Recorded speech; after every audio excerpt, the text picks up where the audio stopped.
The effort to cap the Attleboro Landfill has been a contentious issue over the last several years. The previous plan, presented in 2012, was scrapped due to pushback from the residents. A new proposal has been put forward and was recently presented at a public information session in Norton. DoubleACS was at the event, and D.E.P. Regional Director Phil Weinberg spoke with us about the presentation. Thank you very much, Ellie, and to those professionals at Mass D.E.P. Thank you very much for being here, and look forward to see how this process goes out, although I must say that I'm beyond skeptical about the conceptual plan. If this is the first time that it's ever been done, can't tell you how much I'd be opposed to that. And what I remember, what happened was that Bob Cummings submitted a conceptual proposal to us, kind of a written document that says, here's what I'm proposing to do. And then we basically critiqued that as to whether or not it complied with the regulations and whether or not we thought it was communicating the key facts that needed to get communicated to have people understand what it was that was proposed. And so when it met that kind of preliminary, yes, we think that this kind of passes the bar for public review, then we schedule the public hearing. As part of our policy, we have a public information process in which a proponent presents what we call the conceptual proposal, kind of a detailed outline of what the project is proposed to look like. It starts a 30-day comment period, so we'll be taking comments from the public, written, email, and then we will review those comments with the proponent, generate a response to comments, and then I think there'll just be ongoing dialogue about how the project can address the comments. I think the proponent talked about working with people on the route, on the trucking route. So I think it becomes an interactive period where we try and refine what the project might look like. DEP doesn't seem to know what's going on. The proponent doesn't know what's going on. As Heather just mentioned, they don't even know how they're going to get there. Well, I think this is the formal introduction of the proposal to the public and the way to get feedback from the public of what were their key concerns. And then that will focus our inquiry with the proponent and with public officials about how it is we can address people's concerns, consistent with what our regulations require. I put a table together showing truck traffic. I know that's an issue, and I really wanted to address it. Here we are again, we're back here. We're here again in 2012. Here we are in 2015, DEP's looking for a way to get this landfill capped. And it's an unlined landfill, so it needs to be capped. They want to get it capped. Just this particular way of capping it, I think, is wrong. What we're doing is we're bringing in more materials, more contaminated materials, and in essence, we're just putting them right on top of what we have there that's contaminated, and then putting a top over it, pretty much,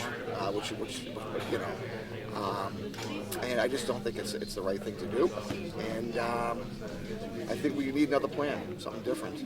If it's going to be that same recrete product as in the proposal, as with the patent, as with the little cylinders that were tested, it is with primarily gypsum fines. C&D fines are a concern of mine.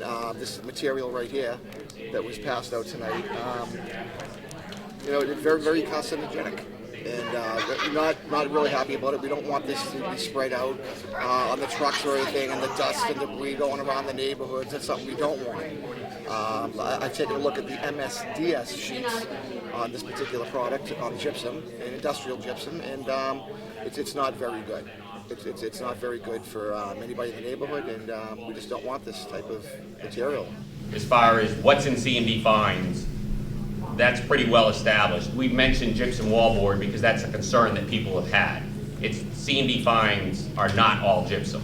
They contain lots of different materials. It's just one of the ideal situation, there's a few ideas. I don't know if they could work or not.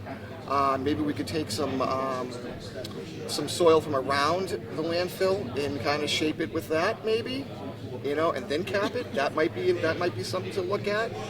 Right now we have a subdivision that's being built right in the backyard of that landfill, And I don't think that's going to go over very well with the developer over there. He's not going to be able to sell that property. He may be able to sell it, but it's going to be very hard to if it's not capped. So it does need to be capped. But I think, getting some soil from in and around the area may help us to shape it. And I would look for that way to resolve the problem here. I would like to have my other colleagues tonight as well be at this meeting. However, they're unable to attend because they're taking care of other city business right now.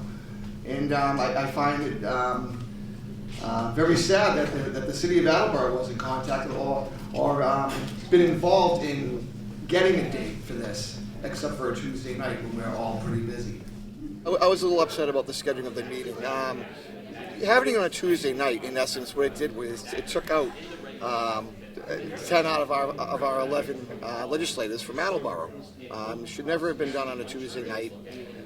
6 o'clock, 6:30, right around dinner time. That's kind of tough as well. So I would have hoped that they could have done something a little bit better for us and got everybody together where we could all listen to the presentation this evening. So if at the conclusion of the public comment period, we decided that we would go forward with the project, then we would enter into an administrative consent order that would set out formally the next steps of the process and make them binding. And that is an initial assessment process, a comprehensive assessment, further assessment of all the impacts, existing impacts of the landfill, and then the design specifics. And in those design specifics, you would get into the issues that the public were concerned about tonight in terms of stormwater, noise, truck routes, and when we got to the point of putting out a draft permit, then it would come out for public comment again.